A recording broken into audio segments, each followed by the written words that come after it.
अरनपुर में हुए IED blast में डीआरजी के 10 जवान और एक ड्राइवर शहीद होने के बाद कई बड़े सवाल खड़े हो रहे हैं। सवाल ऐसे हैं कि जिनका जवाब मिलना बेहद जरूरी है। इसलिए जरूरी है क्योंकि इन जवाबों पर ही यह निर्भर करता है कि ऐसी घटना फिर दोहराई जाएगी या नहीं।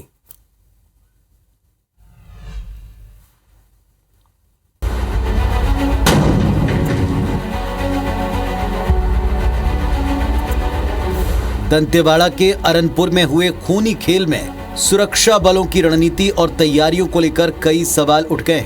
सवाल इसलिए उठे क्योंकि सुरक्षा बलों को नक्सलियों की मौजूदगी की पुख्ता खुफिया जानकारी थी, लेकिन बिना किसी ट्रेनिंग के नव आरक्षकों को नक्सलियों से लोहा लेने भेजा गया। इस पूरे ऑपरेशन की कमान किसके हाथ में थी, ये भी अब तक पता नहीं है। जानकारों की माने तो ये एक बड़ी चूक थी जो 10 जवानों की जिंदगी पर भारी पड़ गई।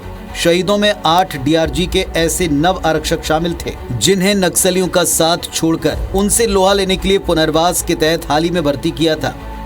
दरअसल नक्सलियों के बारे में सटीक खुफिया जानकारी के बाद ऑपरेशन पर निकलने वाले जवानों को मुठभेड़ में कोई नुकसान नहीं हुआ, लेकिन वापसी के वक्त नक्सलियों के बिछाए आईडी की चपेट में ये जवान आए।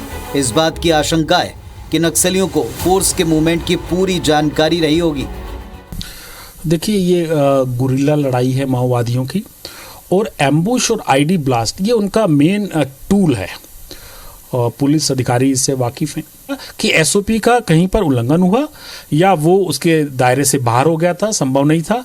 ये कमांडर मौके पे कई बार कैसे निर्णय लेता है, जो ऑफिस में बैठ के डिसाइड करना इजी होता है कि गलती हुई, लेकिन मौके पर ये एक प्रोफेशनल हजार्ड है। जब ऐसे इलाके में जब पहुंचते हैं, जगह कई जगह आपको आईडीज मिलेंगे, कई जगह आपको ऐसे गड्ढे मिलेंगे जहां आयरन स्पाइक्स होती हैं। जानकार कहते हैं पक्की सड़क पर इस तरह का आईडी ब्लास्ट होना कई सवाल उठाता है।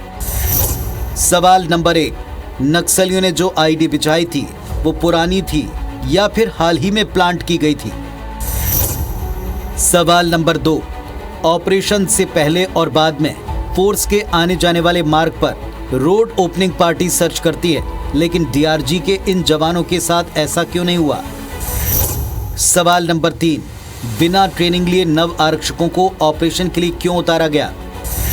सवाल नंबर 4, सुरक्षा बलों के पास उपलब्ध जांच उपकरणों ने भी धोखा दिया। सवाल नंबर 5, अगर आईडी पुरानी थी तो सड़क बनते समय डीप सर्च मेटल डिटेक्टर इसे डिटेक्ट क्यों नहीं कर पाया। सवाल नंबर 6, अरनपुर थाने से महज 2 किलोमीटर की दूरी पर पुरानी आईडी बिछाए जाने के बारे में पुलिस को भनक कैसे नहीं लगी।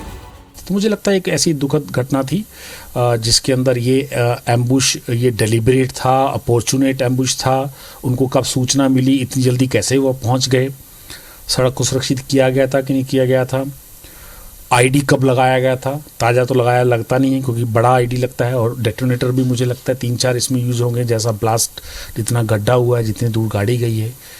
तो ये अभी जाँच के मुद्दे हैं, और बिना जांच किए हुए इन सारे मुद्दों पर हम किसी निष्कर्ष पे अभी नहीं पहुंच सकते। लेकिन यस, मुझे लगता है ऐसी घटनाओं से हमको सीख लेनी चाहिए। ये सच है कि शहादत के बाद सुरक्षा बलों के हौसले को सबने सलाम किया, लेकिन क्या ये जरूरी नहीं कि घटना से सबक लिए जाएं, रणनीति में सुधार किए जाएं, गलतियों को सुधार लिया जाए और ट्रेनिंग के साथ सुरक्षा उपकरणों को भी अपग्रेड किया जाए। आखिर ऐसा क्यों हो कि हर नुकसान के बाद घटना दर घटना हम पुरानी बातों को दोहराते रह जाएं। तहसीन जैदी, IBC 24, रायपुर।